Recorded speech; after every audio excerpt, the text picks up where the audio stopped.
Sono qui, ok? A volte succede che uno è qui ma con la mente altrove, vero? Infatti questa mattina cercheremo di parlare della mente di Cristo. Vogliamo dare il benvenuto a tutti coloro che sono qui, che ci stanno benedicendo con la loro presenza, magari per la prima volta, oppure ci visitano. Siate i benvenuti, è una gioia avervi insieme a noi. Approfitto anche a portare i saluti da Verona. La settimana scorsa abbiamo avuto il battesimo di Alicia, di Licia, io sempre la chiamo Alicia. Licia, è stata una gioia sentire la sua testimonianza. Pensate che è una signora che è molto timida e non parla per niente. Mi ha detto la testimonianza sarà un problema perché io non ho mai parlato in pubblico e non parlerò mai. Ha detto va bene, allora non ti battezziamo, giusto? Perché la testimonianza è il battesimo. Beh, ha parlato 18 minuti e mezzo, perciò Dio ha fatto un grande cambiamento nella sua vita e quando ha finito non c'era una persona che non era in lacrime. È bello vedere quello che Dio fa nella vita della gente, vero? E questo è quello che Dio ha per noi oggi, cioè che Dio è un Dio stupendo, meraviglioso, però a volte il nostro problema è come pensiamo. E questo è il nostro grande problema a volte. Ieri eravamo in un matrimonio ed eravamo seduti a tavola, no? Ed è bello, no? Il matrimonio è una cosa stupenda, meravigliosa. A volte inizia molto bene, a volte finisce tanto male, no? Però è interessante, no? Che uno stava dicendo quanti anni di matrimonio tu hai, quanti, io ero fiero di dire 34 anni di matrimonio. Hai visto quando dice 34 anni? E sei così giovane? E certo, io sono sposato che avevo 6 anni, allora... No, non è così. Però è bello, no? Perché quando uno pensa alla vita matrimoniale, no? Uno a volte pensa che non arriverà mai il momento in cui uno pensa allo stesso modo. Io sono sposato da tanti anni, grazie a Dio, felicemente sposato, però se faccio certe cose, io so esattamente cosa dirà mia moglie e so esattamente cosa dirà se io non faccio certe cose. Perché? Perché arriva il momento in cui, vivendo insieme, camminando insieme, affrontando circostanze insieme, uno comincia a vedere e a pensare attraverso l'altra persona. Il che non è un male, è un grande bene, ma è un principio che probabilmente si può ovviamente applicare nella persona di Dio. Con noi, se tu sei un figlio di Dio e tu vuoi pensare come Dio pensa, non è che ti devi sforzare, Dio fammi pensare, no? Come tu pensi. Tutto dipenderà di quanto cammini con Dio, di quanto segui quello che Dio dice. E in certi momenti non ti dovrai mai domandare neanche cosa devo fare o cosa non devo fare, perché sapendo quello che Dio pensa, automaticamente il tuo modo di pensare sarà abbinato a quello che pensa Lui. Il brano che è stato letto all'inizio, no? In Isaia 55, perché i miei pensieri non sono i vostri pensieri, né le mie vie sono le vostre vie, dice il Signore. È vero. In quel momento il popolo di Israele era molto lontano dal Signore. Camminava secondo la sua coscienza, secondo quello che gli pareva opportuno, ed è per quello che è un grande motivo per il quale loro non riuscivano ad avere i pensieri di Dio. Perciò questa mattina noi cercheremo di vedere un libro che per eccellenza ci incoraggerà a vedere quello che dice questo brano. Siamo in Filippesi capitolo 1. Tutti noi sappiamo che il libro dei Filippesi è stato scritto da Paolo quando si trovava nella prigione. E così dal versetto 1 fino al versetto 5 ci troveremo con delle cose interessantissime. Dice Paolo e Timoteo, servi di Gesù Cristo, a tutti i santi in Cristo Gesù che sono a Filippi, con i vescovi e i diaconi, grazie a voi e pace da Dio nostro, Padre, dal Signore Gesù Cristo. No, quando sento grazie a voi e pace, mi sembra il pastore Sandro la mattina che dice vi saluto con la grazia e la pace, vero? Già tutte le mattine quando lo sento già so cosa sta per dire. Vedete come i pensieri si trasformano, no? E dice rendo grazie al mio Dio ogni volta che mi ricordo di voi. Non è meraviglioso questo? Cioè rendere grazie a Dio ogni volta che mi ricordo di voi. A volte ogni volta che mi ricordo di qualche persona, invece di essere una gioia, potrebbe essere l'opposto, no? Però Paolo dice, perché questo è tutto il sottofondo che stiamo vivendo qui, dice: pregando sempre con gioia per voi tutti i giorni, in ogni mia orazione, per la vostra collaborazione nel Vangelo dal primo giorno fino ad ora. Allora sapete, una cosa che è molto complicata, perché noi siamo esseri umani, abbiamo tutti caratteri diversi, punti di vista diversi, modi di fare diversi, e vivere insieme non è per niente semplice. Più di una volta è difficile vivere in famiglia. Vi potete immaginare cosa significa vivere dentro della famiglia di Dio con tanti menti, tanti punti di vista.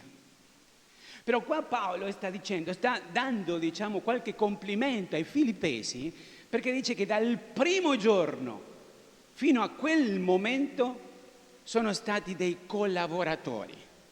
E questa parola è meravigliosa, perché? Perché quando uno non si trova d'accordo prima o poi, che cosa succede? Si smette ad avere collaborazione. Amos 3 dice: possono camminare due assieme se non si mettono d'accordo? Non è fattibile.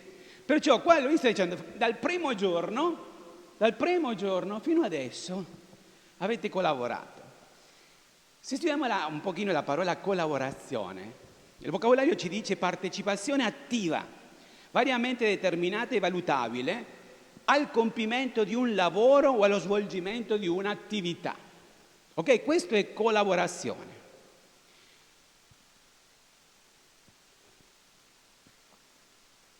Anni fa, quando ero malato di una malattia molto brutta, mi ricordo che in certi momenti la terapia non stava funzionando. E il dottore mi ha detto: il motivo perché non sta funzionando è perché ha tutte le caratteristiche per funzionare e che tu non stai collaborando. E allora io dissi: dottore, cosa significa che io non sto collaborando? Prendo quello che devo prendere, mangio quello che devo mangiare, faccio quello che devo fare, non riesco a capire perché mi dice che non stai collaborando. E lui mi ha detto: perché tu pensi che non funzionerà. E sapete, lì si è aperto un mondo per me, perché collaborazione significa quello. Se io penso che non funzionerà, funzionerà. Se io penso che non ci riuscirò, ci riuscirò. Infatti il libro di Proverbi dice che noi siamo ciò che noi pensiamo. Allora, a questo punto, noi ci troviamo lì nel libro dei Filippesi, parla della collaborazione. Quando io penso alla collaborazione, voglio per un attimo viaggiare a Capernaum. Vi ricordate quel giorno in cui non si è saputo che il Signore Gesù Cristo era in quella casa? E tutti quanti, quando sapevano che Gesù c'era, wow, si riempiva di gente, perché se c'era Gesù qualcosa sarebbe successo, o no? Dopo poco tempo già era tutta piena la casa, fuori non ci si riusciva ad arrivare. E la Bibbia parla di 4 uomini che loro non avevano un problema, sicuramente non avevano una necessità, ma di lì c'era un paralitico. E questo paralitico, ovviamente, in mezzo a quella folla, perché ognuno aveva la curiosità, qualcun altro aveva una necessità, non sarebbe mai riuscito ad arrivare davanti a Gesù. E noi vediamo la collaborazione di questi 4 uomini. Allora io mi domando: è facile mettere d'accordo 4 persone per fare una cosa? A volte non è facile tra marito e moglie fare una cosa. E chi ha 2 figli sa cosa significa fare una cosa in 4. Avete visto? Andiamo a mangiare. Dove? 4 posti diversi. Cioè, non è facile. Allora questi 4 uomini cercano di aiutare il paralitico e trovano uno dei metodi, a mio avviso, più ridicoli che possono esistere. Perché era molto più semplice: dicevamo il paralitico, permesso, o no? Non si fa così alla posta quando uno vuole qualcosa? Permesso, e va avanti a tutti, soprattutto i vecchietti, no? A me piace andare alla posta e vedere i vecchietti che ti dicono: ho tanto da fare. Cosa avranno da fare i vecchietti? Però devono passare davanti a tutti. Comunque, Allora arriva davanti a Gesù il paralitico per un modo straordinario, perché non è che hanno chiesto permesso. Io che sono un po' selvaggio avrei detto, mettiamo una bomba, tutti scappano, Gesù rimane perché lui fa il miracolo e portiamo il paralitico. Invece cosa dicono loro? Andiamo sul tetto, scoperchiamo il tetto e facciamo arrivare il paralitico davanti a Gesù. Ti puoi immaginare se quella è la casa tua? Sento un leggero... E dice, il tetto non c'è più, dov'è? Sono quei 4, ok? La Bibbia non dice neanche chi erano, non dice i loro nomi, non dice che preparazione accademica avevano, non dicono se erano poveri o ricchi, non dicono niente, perché sai, nella parola di Dio è molto interessante che a volte non è importante chi tu sei, ma cosa tu fai. Ed è proprio quello che hanno fatto quei 4 paralitici, quei 4 con il paralitico, che arriva davanti a Gesù. E dice una frase lì meravigliosa in Marco capitolo 2, quando la Bibbia dice che Gesù, vedendo la loro fede, non dice la fede del paralitico, che anche lui ci avrà dovuto mettere la fede, perché se no sono paralitico, hai capito, e mi prendono, mi portano sul tetto e uno dice se cadeva, non c'è pericolo, c'era Gesù, risolveva tutto lì, ok? Però mettere 4 insieme sicuramente non è stato facile e non credo che tutti 4 hanno avuto la stessa idea. Però in quel momento là non si sono domandati qual è la migliore idea, si sono domandati cosa è meglio per il paralitico. E la cosa migliore era arrivare davanti a Gesù. E Gesù fece il miracolo. L'obiettivo di Dio è l'unità. L'obiettivo di Satana è la separazione, la divisione. Lo è sempre stato e lo sempre sarà. Non scopriamo l'acqua calda se lui oggi vuole dividere coppie, famiglie, chiese, perché questa è la volontà di Satana. Noi dobbiamo avere la mente di Cristo per non cadere in quell'errore. Se noi andiamo al capitolo 2, cercherò di andare velocemente, nel versetto 1 dice: se dunque vi è qualche consolazione in Cristo, qualche conforto d'amore, qualche comunione di spirito, qualche tenerezza e compassione, e ce n'è, perché se Cristo c'è, tutto questo c'è, dice: rendete perfetta la mia gioia, avendo un medesimo modo di pensare, uno stesso amore, un solo accordo e una sola mente, non facendo nulla per rivalità o vanagloria, ma con umiltà, ciascuno di voi stimando gli altri più di se stesso. Non cerchi ciascuno unicamente il proprio interesse, ma anche quello degli altri. Abbiate in voi lo stesso sentimento che è stato in Cristo Gesù, il quale, essendo in forma di Dio, ma svuotò se stesso, prendendo la forma di servo, divenendo simile agli uomini, e trovato nell'esteriore simili ad un uomo, abbassò se stesso, divenendo ubbidiente fino alla morte e alla morte di croce. Con una situazione particolare.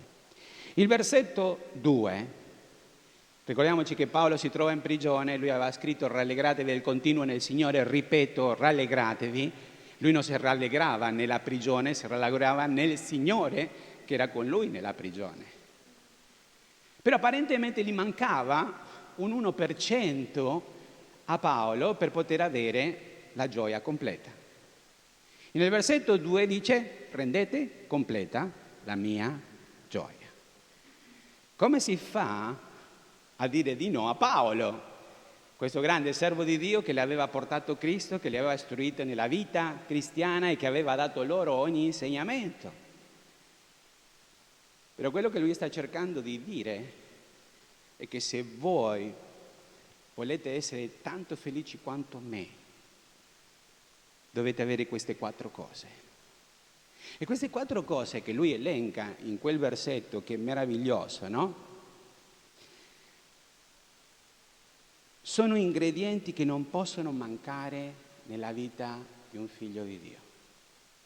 A volte noi viviamo con 3, a volte viviamo con 2, a volte viviamo con 1, a volte viviamo con nessuno. Ciò significa, pastore, che non sono credente? No, significa che non hai la mente di Cristo. Oppure che non la stai usando. Questa chiesa, che era una chiesa molto allegra, molto fedele e dal primo giorno avevano collaborato nell'opera, cominciavano ad avere problemi. Se voi vedete lì, Filippesi capitolo 4, versetto 2, dirà: esorto Evodia ed esorto Sintiche ad essere concordi nel Signore.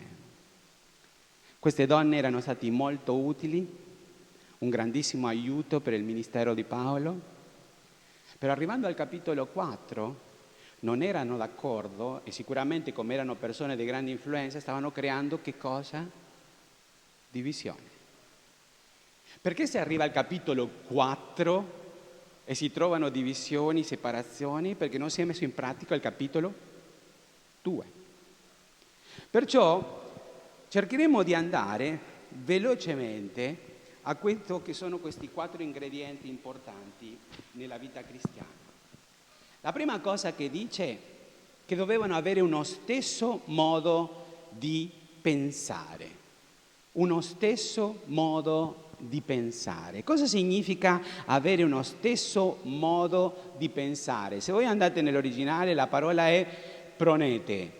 Pronete, il greco, a chi piace il greco, questa è la parola. Proneo ha un significato molto profondo perché significa pensare, sentire, focalizzarsi, occuparsi di una cosa, tutti quante queste cose insieme. Uno dice: come faccio a fare questo? Come faccio a pensare in questa maniera?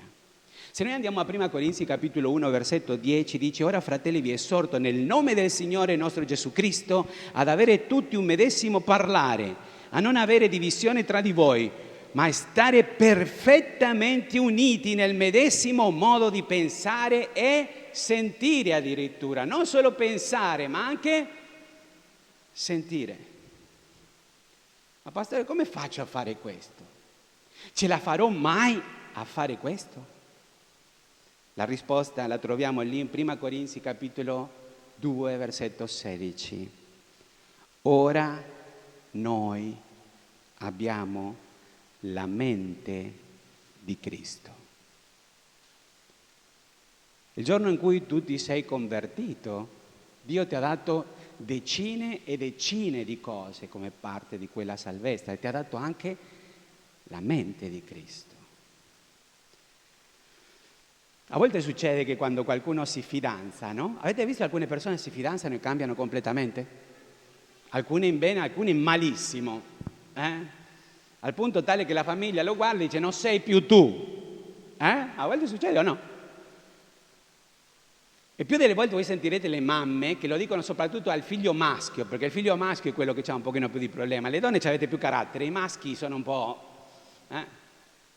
Dice: il problema tuo sai qual è? Dice la madre, no? Perché la madre sempre usa un tono molto amorevole, non capisci niente, ti dice.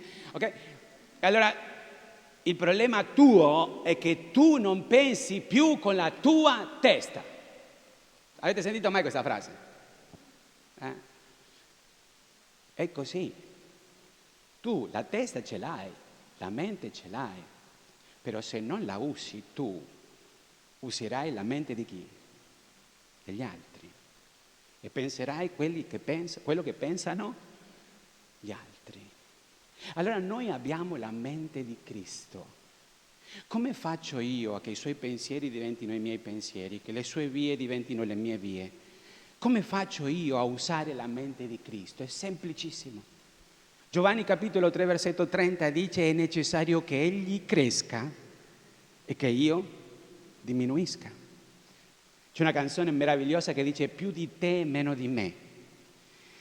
Se io faccio questo ogni giorno della mia vita, più di Dio e meno di me, più di Dio, meno di me, più di Dio, meno di me, è ovvio che davanti alle circostanze, alle problematiche, anche alle grandi vittorie, io vedrò le cose come Dio le vede, perché io penso come Dio pensa.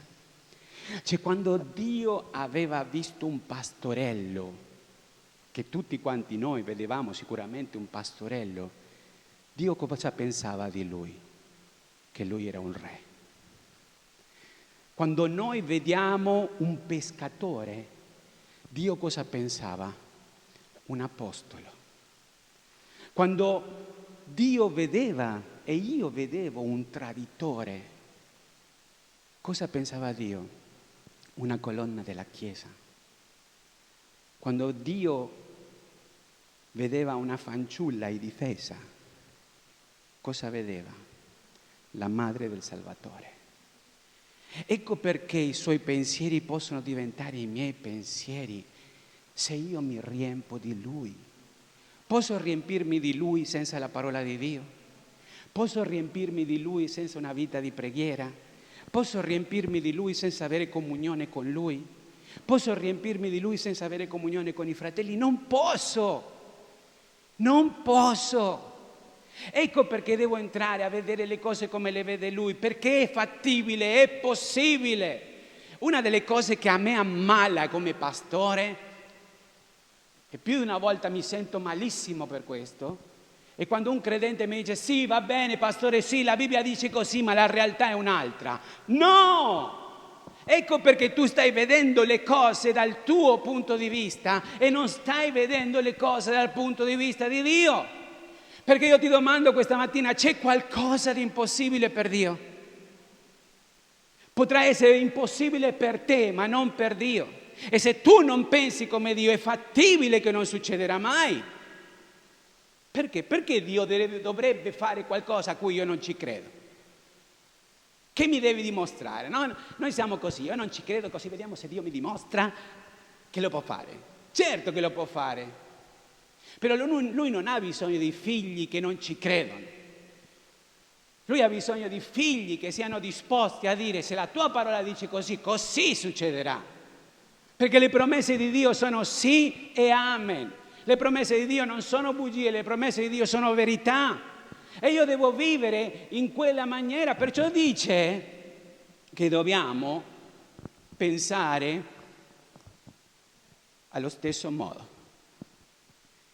Qua non sta dicendo cosa dobbiamo pensare riguardo alla Juve e all'Inter, ok? Perché sicuramente lì non vi metterete mai d'accordo, giusto?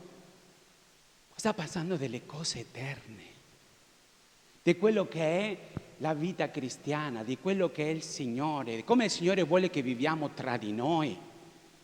Quelle sono le cose che noi dobbiamo avere la mente di Cristo. Quelle sono le cose che permetteranno che la nostra vita insieme sia una vita di pace e non una vita di guerra. Allora probabilmente tu sei seduto lì e stai pensando: sì, è vero, ma intanto è per quello che Dio non risponde. È per quello che Dio non risponde. Perciò il primo ingrediente che sta presentando Paolo qua dice uno stesso modo di pensare. Il prossimo dice uno stesso amore. Uno stesso amore. Sappiamo tutti quanti che ci possiamo amare con diversi amori, no? Ci sarà uno studio a momenti in cui vedrete i diversi tipi di amore che esistono. L'amore di cui sta parlando qua è l'amore agape. L'amore agape è stupendo, no? Noi ci chiamiamo Chiesa Agape. Ok, io mi auguro che lo siamo non solo di nome, ma anche di realtà. È quell'amore che dà tutto e non pretende niente. Quello è l'amore agape. Quando voi andate a Giovanni capitolo 3 versetto 16 dice: poiché Dio ha tanto amato il mondo, quella parola è agape, ha dato tutto senza pretendere niente, che ha dato il suo unigenito figliolo affinché chiunque crede in Lui non perisca ma abbia vita eterna. Perciò quell'amore agape è quello che dà e non pretende niente, non si aspetta niente. Questo amore si ripete 5 volte in più nella Bibbia di un altro amore che no, è quello che noi siamo più abituati, filos o fileo. Quell'amore tra amici, tra compari, no? Sapete la differenza tra agape e fileo o filos? Che amore agape dà senza aspettarsi niente. Il filos o fileo dà, ma deve essere controcambiato. Io ti do se tu mi dai se io ti do. Sembra un po' squallido, ma è la realtà. Quando Pietro parlava con il Signore Gesù e il Signore Gesù le aveva domandato: Pietro, mi ami tu? Uno domandava con l'agape e l'altro rispondeva con il fileo.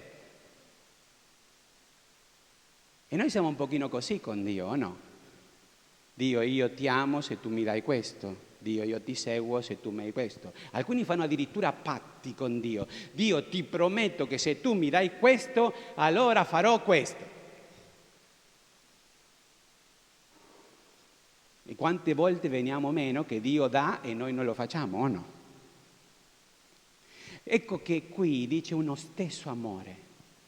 Se il mio amore è l'agape e do senza pretendere, continuo a dare senza pretendere, continuo a dare senza pretendere, wow, questo sarà un paradiso. Questo sarà un paradiso. Però più delle volte questo non succede per il solo problema che tutto dipende di quanto ricevo. Ieri in questa cena in cui eravamo al matrimonio mi è capitato, no? È interessante, era un po' controversa la cosa, ero seduto accanto a un avvocato divorzista, in un matrimonio non è che quadrava molto, no?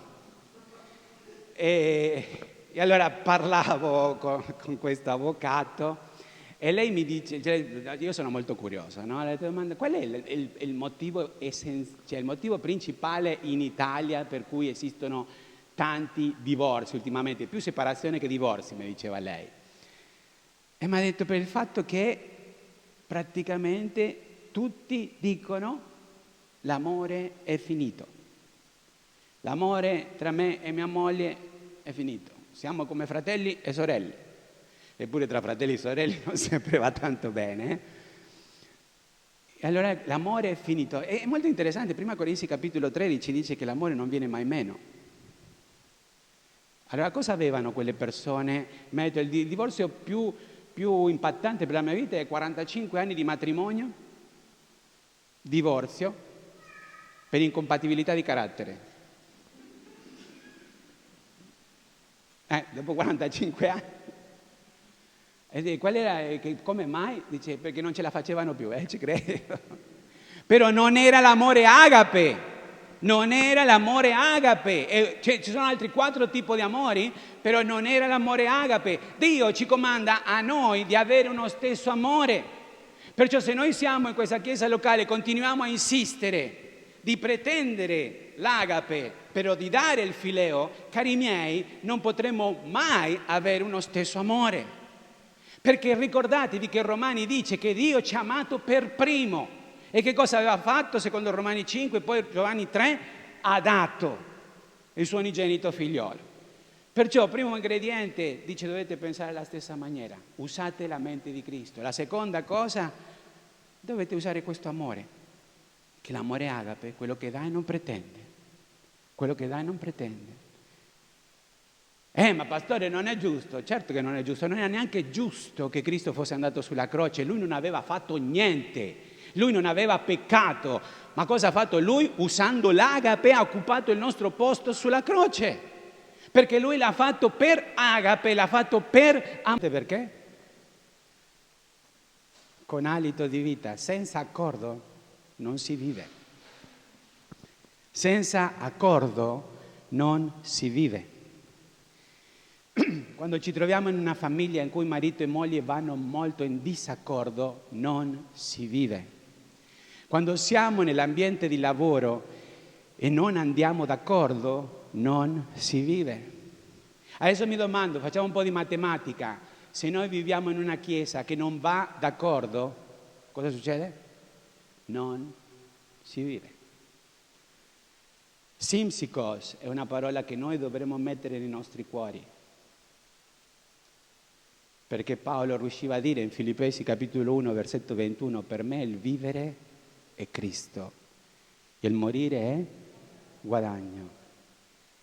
E sicuramente quando lui ha sentito dei voti e sindiche che non andavano d'accordo, lui scrive e chiama una persona della quale noi non sappiamo neanche il nome, ma sapete qual è l'aggettivo che viene messo? Un collaboratore.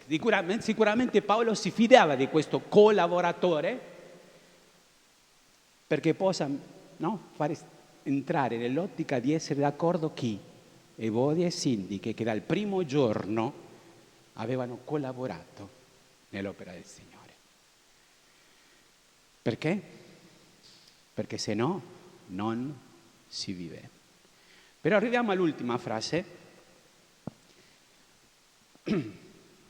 Uno stesso amore, uno stesso accordo, uno stesso modo di pensare, ma poi dice una sola mente, una sola mente, una sola mente. Qua già non sta parlando di pensare, sta parlando ovviamente della mente di Cristo. E nella mente di Cristo cosa c'è? Questa parola nell'originale è molto interessante perché significa io e te ci mettiamo insieme per guardare uno scopo e raggiungerlo insieme. Ok? Questa è l'idea della parola una mente. Io e te ci mettiamo d'accordo, guardiamo uno scopo e lo raggiungiamo insieme.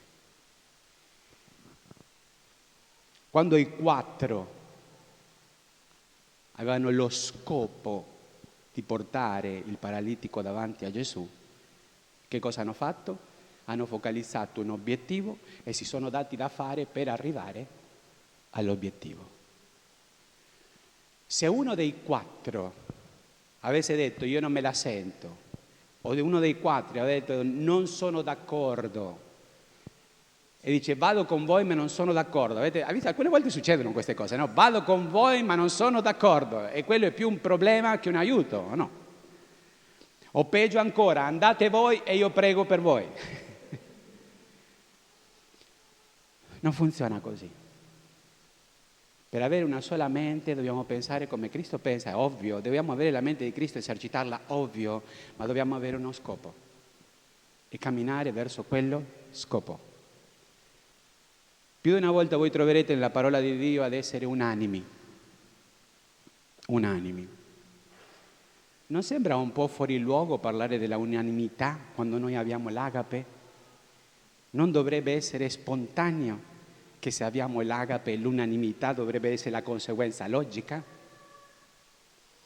Ma noi siamo talmente maestri che tra l'agape e la unanimità facciamo qualcosa in mezzo che non la facciamo funzionare. E qual è quella cosa?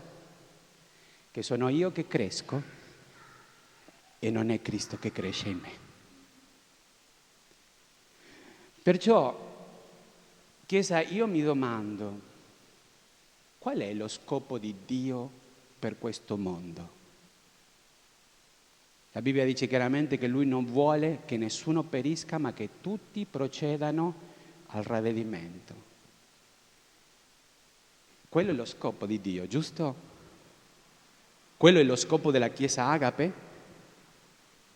Se quello è lo scopo della Chiesa Agape, tutti quanti dobbiamo focalizzarci verso quello scopo. E dobbiamo obbedire a Marco 16,15, andato per tutto il mondo e predicate il Vangelo ad ogni creatura. Ma l'obiettivo di Dio è solo che la gente sia salvata? Matteo capitolo 28 dice che farete dei discepoli battezzandoli nel nome del Padre, del Figlio e dello Spirito Santo, insegnando loro tutte le cose che io vi ho comandato, e poi promette io sarò con voi tutti i giorni sino alla fine dell'età presente. In questo periodo che stiamo noi vivendo è abbastanza semplice essere discepoli di Cristo. Perché? Abbiamo tutta la parola di Dio, abbiamo delle chiese libere sulle quali noi possiamo andare, attingere insegnamento e dare atteggiamento. Non siamo in opposizione con il governo, abbiamo la benedizione di avere tanta letteratura che nel passato non c'era. Abbiamo anche tanti libri sui quali possiamo approfondire la conoscenza delle scritture, e adesso abbiamo anche internet, ok? Che quando ti serve qualcosa, dove vai? A internet. Occhio però, valutate bene, perché da internet possono venire tante belle cose, ma anche tante cose che non sono per niente d'edificio. Tutto dipende quanto della parola di Dio c'è nella mia mente, perché se io voglio vagliare quello che è lì, devo sapere che cosa sto vedendo. Perciò prima di andare a internet, vi do un consiglio da pastore, di solito il pastore non l'ascoltate, vero? Per un consiglio da pastore che cosa è? Prima di andare a internet, prima di andare a un libro, prima andare da nessuna parte, permettete che sia Dio a insegnarvi. Aprite la parola di Dio, leggete la parola di Dio, chiedete che Dio vi insegni. E vi ricordate cosa aveva detto il Signore Gesù Cristo? Io me ne vado, ma vi lascio il Consolatore, il Paracletos, colui che sarà accanto a voi e Lui vi insegnerà ogni cosa. Noi vogliamo arrivare alla fine. Cosa significa questo? Vado a internet. Internet può dire alcune cose positive, a volte non sono neanche vere. Ok? E stiamo trascurando quello che Dio ci ha lasciato per eccellenza. Lo Spirito Santo che ci può guidare ad ogni verità. E quando voi avete l'idea di quello che lo Spirito Santo vi ha detto, sì, andate al libro e verificate, paragonate. E andate a internet e paragonate e verificate. E se voi vedrete che la cosa che state sentendo non è giusta e lo Spirito Santo si contrista, ecco che dobbiamo fare. Ricordate, Paolo aveva qualche problema con alcuni e diceva, dovendo essere già al cibo più solido, siete ancora al latte spirituale. Io mi auguro che ognuno di noi non abbia 40 anni di vita cristiana e ancora si trova al latte spirituale. Ma se vogliamo raggiungere quello, dobbiamo avere un medesimo modo di pensare. Dobbiamo avere uno stesso amore. Dobbiamo essere d'accordo e dobbiamo usare la mente di Cristo, perché il suo obiettivo è che ogni persona possa essere salvata, che ogni persona salvata possa arrivare alla statura di Cristo. E la Bibbia dice chiaramente: come riconosceranno che sono i miei discepoli? Se avete amore gli uni verso gli altri. Cari, non pensate che io sono questa mattina a cercare di rimproverare nessuno, perché quando io faccio un messaggio la prima cosa che cerco di vedere è lo specchio su di me. E se voi mi dite, pastore, è facile amare a tutti? No. È lì che mi serve la mente di Cristo. Quella mente che mi porta a pensare all'ultima cena, che Lui, dovendo essere serviti da tutti, si piegò e cominciò a lavare i piedi dei Suoi discepoli. È facile servire tutti? Sicuramente no. È più facile servire a chi è fedele, a chi ama Dio, con chi vai d'accordo. Ma è per quello che Dio ci ha lasciato anche l'amore agape, che dà tutto. Alcune volte anche quelle cose che sono anche ingiuste. Ma quanto è bello sapere che Dio sa dove mi trovo, come mi trovo, con chi mi trovo e cosa sto facendo.